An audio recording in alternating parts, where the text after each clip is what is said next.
And 20 land borders reopened today after they were closed last month to curb the spread of COVID-19. SABC News reporter Tumelo Machogo was there. 20 land borders have been opened since this morning after they were closed for nearly a month to contain the number and the spread of COVID-19 in the country. So this morning, Minister of Home Affairs, Dr. Motsoaledi, visited Lebombo border post to check the process here and how the system is going to ensure that people are crossing the borders between South Africa and Mozambique here at Lebombo post. Let's speak to the Minister about the visit here at Lebombo border post. Minister, thank you so much for joining us. Minister, just talk to us about why was important to you to come back to this border, especially after what we have seen in December with a lot of congestion, especially here at Lebombo and other border posts, land border posts here in the country.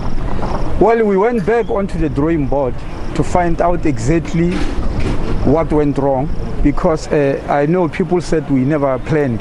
We had planned. The net joints nationally met on the 28th and the 29th of December to plan for January.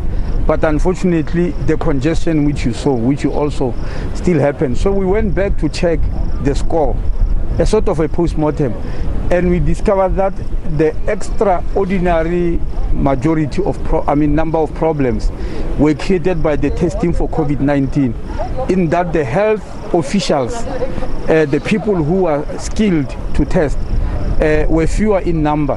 When you compare them to the police, there were numerous police here. When you compare them to immigration officials, when you compare them to customs officials from SARS, they were fewer in number. So we went to plan around that. And what we have done, because testing for COVID-19, remember, is happening all over the country, all over South Africa, in villages, in towns, in townships, etc.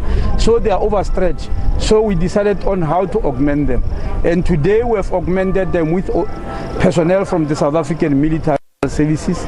We have also augmented them with private sector. If you check there, some of the testing stations are run by the private sector companies that are working for themselves.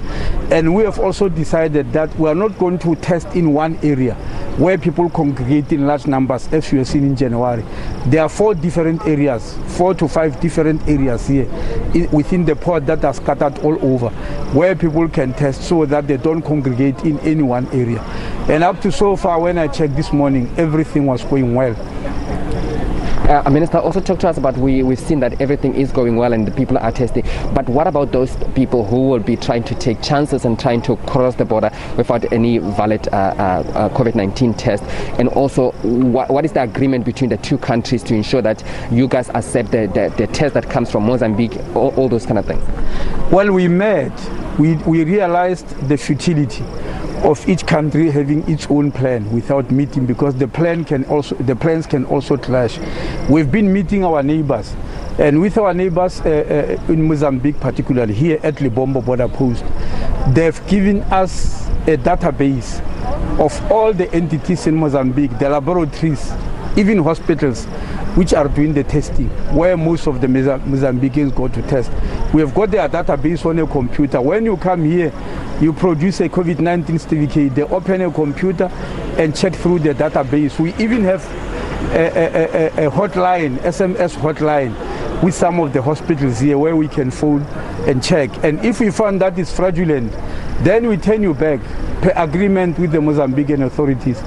Now, we believe if you have tested in any one of those authentic facilities, it won't be fraudulent. It will only be fraudulent if the authentic facilities like hospitals themselves are giving fraudulent COVID-19 certificate, which I think will never happen. I don't imagine any hospital anywhere on earth doing something so horrible like that. So the problem with the fraudulent COVID-19 certificates which we're encountering were coming from unknown entities, which mostly were criminal syndicates. And how do I know? Because they are on a letterhead with phone numbers. You phone that phone number to find out from the company if this is authentic. And you find that that number doesn't exist. You then revert back to the person who's holding it and say, by the way, how did they test you? and many of them said, no, they took my blood or they pricked my finger. Now, anybody who has been tested for COVID-19 will never ever say that you simply cannot forget what happened when they put that probe in your nose. To come and say they took blood from you or they pricked my finger is a good indication that you were never tested. And so the combination of that phone number not existing and you telling us something different from how the test is done is enough for us to know that this is fraudulent and we send you back. But now with this computer technology we are having, where we are in contact with the large number of official facilities that do the testing, we believe then it will be much easier to catch those which are fraudulent and we turn them back. Minister, just talk to us about what are you guys doing with the illegal crossing? We know there's a huge illegal crossing, especially here at Mpumalanga, especially with the border being very porous. What are you guys doing with the other authorities to ensure that you clamp down on those people that are crossing illegally? Yeah, it's a big problem for the country. That's why for the past 10 years, the government was putting together a Border Management Authority Act, which has now been passed. We've now appointed an acting commissioner. We are now going to choose a permanent commissioner with 2 deputy commissioners.